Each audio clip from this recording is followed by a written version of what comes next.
सूरजपुर नामक एक छोटा सा गांव था, जहां चिलचिलाती धूप और गर्म लू के थपेड़े दिन ब दिन तेज होती जा रही थीं। सभी लोग अपने मेहनत से खेती करके अपना गुजारा करते थे, मगर इस साल की शुरुआती की गर्मी इतनी तेज थी कि मानो जान ही ले लेगी। दूर दूर तक पानी का नामो निशान नहीं था। लोग जरूरी काम होने पर ही घर से बाहर निकल रहे थे। गांव के बीचों बीच एक पुरानी चाय की दुकान थी। यहाँ पर बूढ़े बुजुर्ग और कुछ कामगार सुबह शाम इकट्ठा हो जाते थे। लेकिन आजकल गर्मी इतनी भीषण थी कि दुकान के आगे वाली बेंच भी खाली पड़ी थी। चाय की दुकान के मालिक राम स्वरूप, जिनको सब काका कहते थे, उनका चेहरा पसीने से लथपथ था। काका को गर्मी का बहुत अनुभव था, लेकिन इतनी भयंकर लू उन्होंने बहुत कम ही देखा था। हे भगवान, आज तो सूर्यदेव आग उगल रहे हैं। लगता है जैसे आसमान से अंगारे बरस रहे हैं। पानी पी पी कर जीवन का गुजर हो रहा है। अब की बार तो गर्मी इतनी पड़ रही है कि जैसे जान ही चली जाए। हाँ काका, आप सच कह रहे हो। पिछले कई बरस में मैंने इतनी गर्मी नहीं झेली। सब तरफ त्राही त्राही मची है। गांव के कुएं भी सूख गए हैं। जो थोड़ा बहुत पानी है वो गंदा हो चुका है। जो भी पानी बचा है वह भी पीने लायक नहीं है। उसी वक्त वहाँ से एक नंदू नाम का आदमी वहाँ से गुजरता है। उसके चेहरे पर परेशानी की लकीरें थीं, पर आंखों में उम्मीद की चमक। वो काका से हाथ जोड़कर अभिवादन करता है। प्रणाम काका, क्या एक गिलास ठंडा पानी मिल जाएगा क्या? बहुत जोर की प्यास लगी है। प्यास के मारे जान जा रही है। काका तुरंत पास पड़े घड़े में हाथ डालते हैं और आधा गिलास पानी निकालते हैं और नंदू को दे देते हैं। नंदू जल्दी जल्दी पानी पीता है, मानो हलक सूख गया हो। धन्यवाद काका, गर्मी ने जान निकाल रखी है। इतनी गर्मी में भी काम करना पड़ रहा है। पेट के लिए कुछ तो कमाना ही पड़ेगा।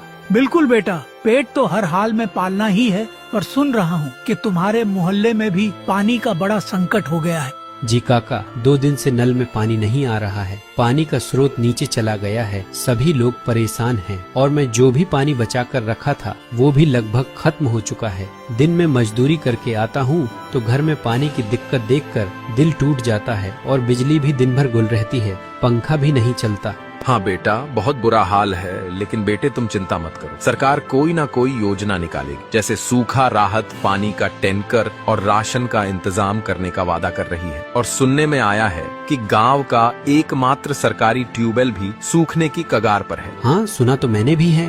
पर सरकार हर बार वादा तो बहुत कुछ करती है, मगर हम गरीबों तक कुछ नहीं पहुँचता। सिर्फ सभी बड़े बड़े वादे करते हैं। इतनी गर्मी है, पता नहीं आगे क्या होगा। नहीं नहीं बेटा, ऐसी बात नहीं है। अब की बार मोदी की सरकार है, वह सारा वादा पूरी करेगी। हमें कुछ ना कुछ राहत मिलेगी। चाचा जी, अगर हम सरकार के भरोसे रहेंगे तो पानी और भोजन के लिए मर जाएंगे। हमें अपने ऊपर भरोसा रखना होगा। हमें अपना कर्तव्य को पूरा करना होगा। अगर हम मेहनत नहीं करेंगे और सरकार के भरोसे रह जाएंगे तो यह अच्छी बात नहीं है। हाँ बेटा, तुम सही कह रहे हो। इसीलिए बोला जाता है कि पानी का इस्तेमाल सोच समझ कर करो। फालतू का पानी मत बर्बाद करो। खैर, मैं तो यही कहूँगा कि हौसला रखो। ये बुरा समय है, यह भी बीत जाए। ठीक है काका, अब मैं चलता हूँ। घर पर रोटी और पानी का भी इंतजाम करना होगा। नंदू वहाँ से चला जाता है। गर्मी इतनी थी कि हवाओं का झोंका उसके चेहरे को झुलसा देता है। वह तेज कदमों से अपने घर की ओर बढ़ता है। नंदू का छोटा सा घर में नंदू की पत्नी रेखा उसकी इंतजार कर रही थी। उसका एक बीमार बेटा राजू खाट पर सोया हुआ था। नंदू घर के अंदर आता है तो वह पसीने से भीगा हुआ था। आ गए जी, क्या हुआ? बहुत देर लगा दी आने में। सब ठीक तो है ना? हाँ रेखा, बस चाय के लिए काका की दुकान पर रुक गया था। वहाँ भी गर्मी की ही चर्चा हो रही थी। सबसे पहले तुम मुझे एक गिलास पानी दो, प्यास के मारे जान जा रही है। पानी कहाँ से दूं जी? नल सूखा पड़ा है। पास वाले कुएं में भी पानी नहीं है। सुबह की बची हुई एक बोतल पानी थी, वह भी राजू को पिला दी।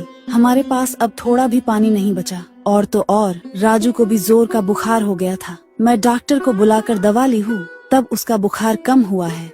नंदू सिर पकड़ लेता है। हालात की बेबसी उसके चेहरे पर साफ झलक रही थी, लेकिन वह कुछ कर भी नहीं पा रहा था। इतनी गर्मी, ऊपर से गरीबी उसे तोड़ दी थी। वह दुखी मन से रेखा से बोलता है, ठीक है रेखा, मैं देखता हूँ, कहीं से पानी की व्यवस्था करता हूँ। आज मजदूरी में कम पैसा मिला है और तो और काम भी कम है। लोग भी धूप की वजह से काम नहीं करवा रहे हैं। कल जाकर देखूंगा कि किसी टैंकर से पानी खरीद कर लाऊंगा। सुन रही हूँ कि शहर से आने वाला पानी का टैंकर बीच में ही रोक दिया गया है। कुछ ठाकुर लोग टैंकर लाकर ऊंचे दामों में बेच रहे हैं। इतने महंगे पानी को हम कब तक खरीदेंगे, कुछ समझ नहीं आता। हमें कोई दूसरा रास्ता निकालना होगा। कोई बात नहीं, हम मिलकर कोई रास्ता निकाल लेंगे। तुम पहले आराम कर लो, बहुत थक गए होंगे। नंदू निराश होकर पास पड़ी खाट पर बैठ जाता है। तभी उसका बेटा राजू उससे कहता है, पापा पापा मुझे बहुत जोर की प्यास लगी है, मेरा गला सूख रहा है, मुझे पानी दे दो। नंदू का दिल पसीज जाता है। वह दुखी मन से अपने बेटा से बोलता है, बेटा थोड़ी देर सहन कर ले, मैं अभी पानी लेकर आता हूँ। पर उसे खुद भी नहीं मालूम कि पानी वह कहाँ से लाएगा। उस पर गरीबी और कर्ज और गर्मी तीनों का कहर टूट पड़ा था।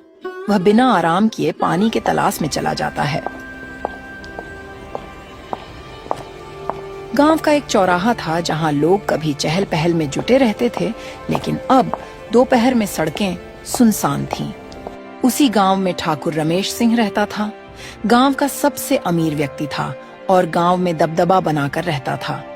उसके बारे में तरह तरह की चर्चाएं थीं कि वो कभी कभी लोगों की मदद करता था, मगर ज्यादातर वह लोगों पर रौब जताता था और अपना स्वार्थ साधता था।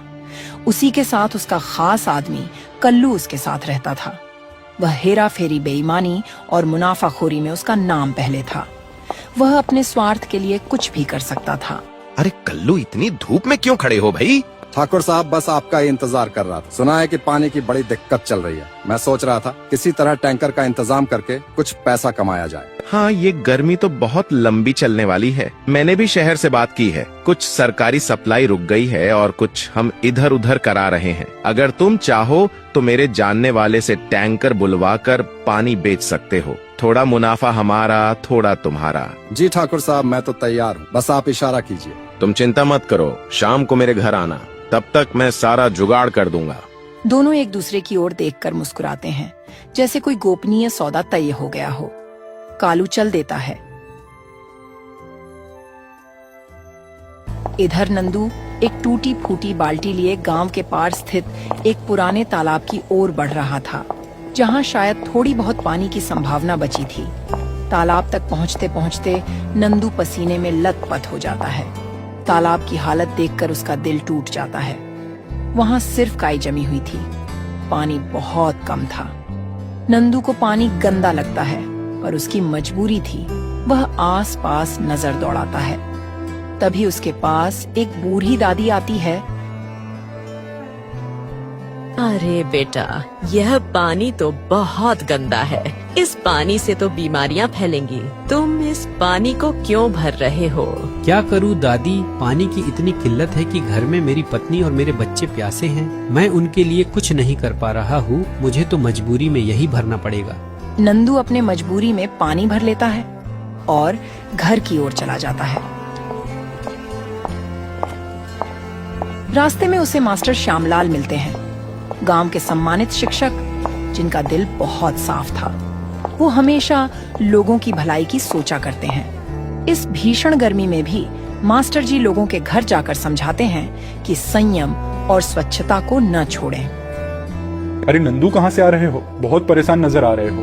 नमस्ते मास्टर जी, तालाब से पानी भरने गया था।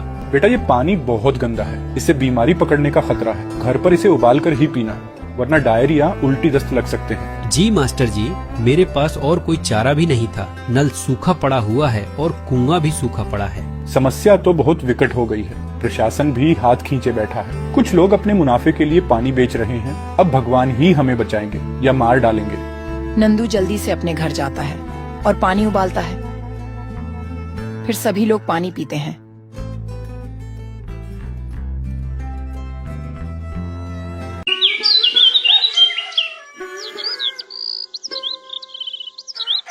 फिर अगली सुबह नंदू के घर में खाने के लिए कुछ भी नहीं बचा था। उसका बेटा भूखा था। माँ, मुझे बहुत जोर की भूख लगी है, कुछ खाने को दे दो ना। भूख के मारे मेरी जान जा रही है। ठीक है बेटा, तुम थोड़ा देर इंतजार कर लो। पापा कुछ खाने की तलाश में जा रहे ही, कुछ ना तो कुछ खाने को लाएंगे ही। मैं और तुम्हारे पापा 2 दिन से पानी पीकर है। अन्न का एक दाना भी हमने नहीं खाया। नंदू ने तय किया कि चाहे जो हो वह ठाकुर रमेश सिंह जी से मदद मांगने जाएगा। गर्मी और भूख की चिंता ने उसे मजबूर कर दिया। उसने रेखा और राजू को घर पर रहने के लिए कहा और खुद ठाकुर रमेश सिंह जी के घर की ओर निकल पड़ा। कुछ ही देर में नंदू ठाकुर रमेश सिंह जी के घर पहुंच